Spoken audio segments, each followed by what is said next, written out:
Musk and Ramaswamy, Elon and Vivek, DOGE is about to be unleashed. But not everybody is so jazzed over reining in government spending. Senator Elizabeth Warren, quick to diss the new agency, posting on X, quote, "The Office of Government Efficiency is off to a great start with split leadership. 2 people to do the work of 1 person. Yeah, this seems really efficient." Good burn there, Liz. Let's bring in newly elected Vice Chairman of the Senate Republican Conference, the one, the only, James Lankford. James, good to see you. Thanks for being with us. So, again, we're $35 trillion in debt. We can cut waste now, or we can cut necessities tomorrow, but we've got to get our hands around our spending and our debt. Yeah, we absolutely have to get our hands around this, and this should not be that difficult to be able to go back and say if we had the spending that we had just 4 years ago and the income of right now, then we would be in balance. So that's how much spending has increased in the last 4 years and the amount of money that the Biden administration has thrown out there. They've changed a lot of the rules on a lot of the programs that literally Congress never voted on. They just dramatically increased all the eligibilities and dramatically increased spending by trillions of dollars. So when you look at it, you have to ask the most basic question. What's the priority? Let's do the priority. What's not priority? Let's not do the priority. What's the job of the federal government? Do that. What's the job of state and local? They should do that. And it starts to get us back into balance. It just requires adult conversations to be able to make those decisions.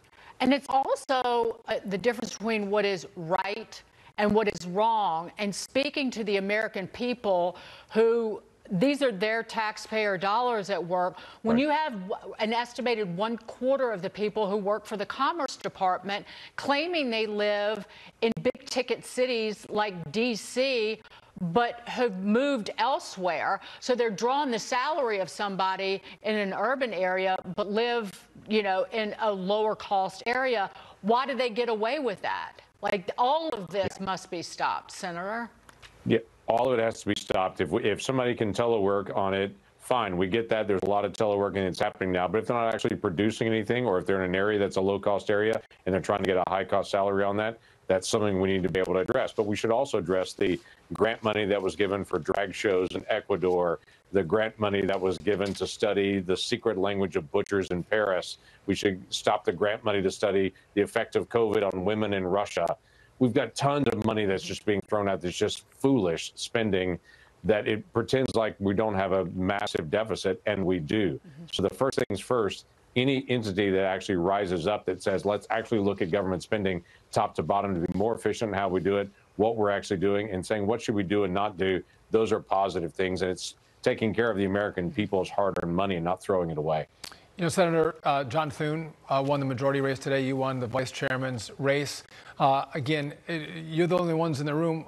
Give us the details of the messaging of your race and Thune's race that won the support and confidence of your colleagues.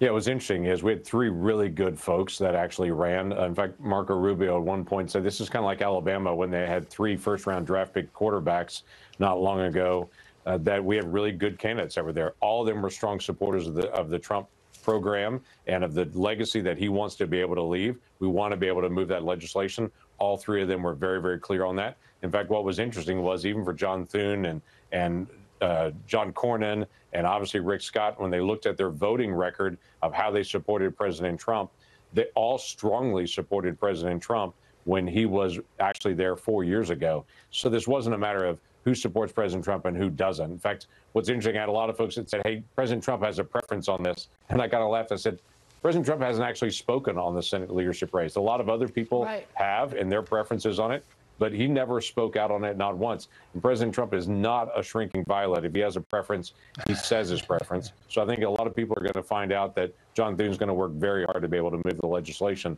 that really is a massive turnaround in our country. You talk about the support for President Trump back then. What about the nomination of Matt Gaetz for Attorney General? Just give you 30 seconds.